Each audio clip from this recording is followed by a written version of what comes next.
Hi, I'm Montana McLean. And I'm Alex Johnstone. And this is Crash Course Russian Revolution.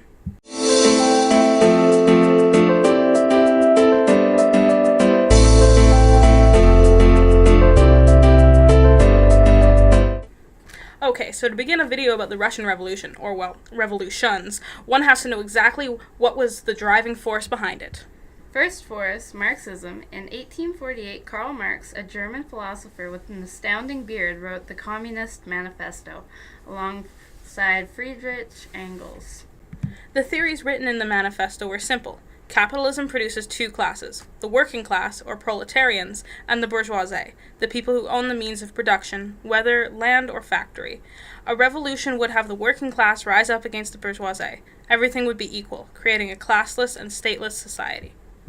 Ironically, Marx also stated that the revolution would not begin in Russia due to the lack of industrialization there compared to places like Germany and Great Britain. Marx believed in this ideology because he believed that man by nature is good. He believed that if people were given equality across all fields, peace would be achieved. Fast forward to Russia, 1904. The Russo-Japanese War left Russians disillusioned with the Tsar, Nicholas II. A seemingly easy-to-settle dispute with Japan over Manchuria had resulted in the Russian loss. Following that was Bloody Sunday in 1905. The Tsar ordered his guards to open fire on a group of peaceful protesters who were there only to beg for his help. The event solidified the fact that the Tsar was utterly incompetent. After both the Russo-Japanese War and Bloody Sunday, Russia's economy was bankrupt. Many of those who had previously supported the Tsar moved to join revolutionary groups. The Tsar realized that he was losing the respect and faith of his people, so he wrote his October Manifesto, where he promised everyone a bunch of stuff he never actually planned to do, because, of course, man is not good by nature. The Tsar promised people civil liberties, including creating the Duma, a legislative assembly controlled by moderates, except the members weren't elected, and then the Tsar bought off the moderates and arrested oppositions as terrorists. And then, the Great War. It's time for the open letter. It is, Alex. An open letter to Rasputin. Dear Gregory Rasputin, who the hell put you in charge? Your prophecies were legendary. You cured the Tsarina's hemophilic son. In ways, the suffix of your name is even a prophecy. But who could predict how terrible you would be? Oh wait. Everyone, including the royal elites who poisoned, shot, beat, and drowned you. Best wishes, Montana McLean. P.S. It's called a shower. Use it. So the Great War, with all its difficulties, managed to distract the Russian revolutionaries for a short while. As a wise sergeant once said, "When I joined the corps, we didn't have any fancy schmancy tanks. We had sticks, 2 sticks and a rock for the whole platoon, and we had to share the rock." Well, due to slow industrialization in Russia, the troops on the Eastern Front seemed to be in a very similar situation. Low on supplies from foods to guns and ammo, morale was extremely low, and so was faith for the Tsar, especially after he decided he would lead the army, leaving Rasputin in charge and taking the army to failure. And then came the March Revolution, or February Revolution, depending on if you're looking at a Julian calendar, which for some reason the Russians still were. With the Tsar's lack of popularity, it was highly suggested he abdicate. He tried to pass the throne to other family members, but none would take it. In 1917, the Tsar gave up his crown and was placed under house arrest along with his entire family. They were all assassinated later that year. With the Tsar gone, the provisional government moved in. With Alexander Kerensky as prime minister, the future looked bright for the new, democratic Russia. Except it wasn't exactly democratic, as the government wasn't elected, and Kerensky made the grave mistake of keeping Russia in the Great War. Order number 1 changed the way things worked in the trenches, but nonetheless, they were still fighting. He believed that Russian soldiers would want to fight for a new democratic Russia, and that fighting alongside similar countries would help keep it that way. Truth was, troops' morale was still at an all-time low.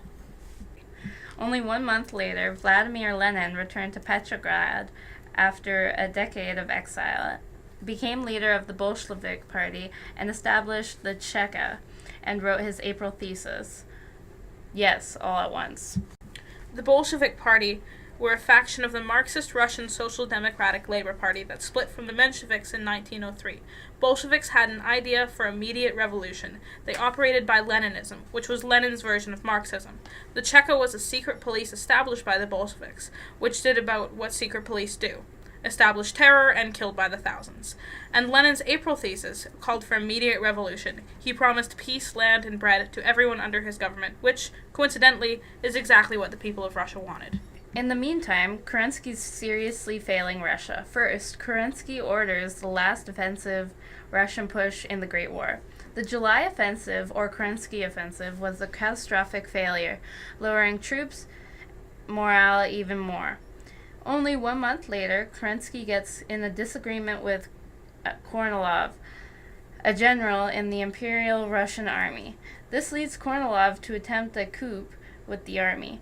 Kerensky turns to Lenin and his Red Guard for support in defending the Petrograd during the Kornilov affair, and they win. And then Kerensky realizes he made a mistake and cuts Bolshevik phone lines, closes their newspapers, and arrests many of them. By now, the Russian Civil War has started. Fighting is the Red Army and White Army. The Red Army consists of the Bolsheviks and their supporters. The White, the Provisional Government, Mensheviks, and the Tsar's few straggling supporters. The war leads to the October-November Revolution. Trotsky, another Marxist, revolutionary, and theorist, persuades Lenin to take over the government. Lenin had already won the support of many people with his promise of peace, land, and bread. November 7th, 1917, Lenin and his Red Guards seize the Winter Palace. Immediately, Lenin sets to work as the head of Russia's new government. With war communism, which was simply the state Russia was in during the Civil War, the government began gathering grain to feed cities, sanction peasants, seizures of land, and nationalize banks, as well as, to the delight of Russian soldiers, signing the Treaty of Brest-Litovsk, which bought off Germany at the cost of a lot of Western Russian land and pulled Russia from the Great War. This is when the Allied intervention took place. Allied troops moved into Russia to assist the White Army in the battle against communism. For that reason, and to try to get Russia back into the war. Without Russia, German soldiers could concentrate on the Western Front and to place more to strain on the Allied soldiers. Of course, to add stress and confusion to the events in Russia, they are then invaded by Poland in 1919. The Russo-Polish War took place as Poland was attempting to restore what it had been years ago. Seeing the weak state Russia was in, they attacked. The war lasted 3 years before the Treaty of Riga was signed, ending it and passing land to Poland. In 1922, the Red Army won the Russian Civil War. That's it for now. Thank you for watching, and remember, don't forget to be awesome.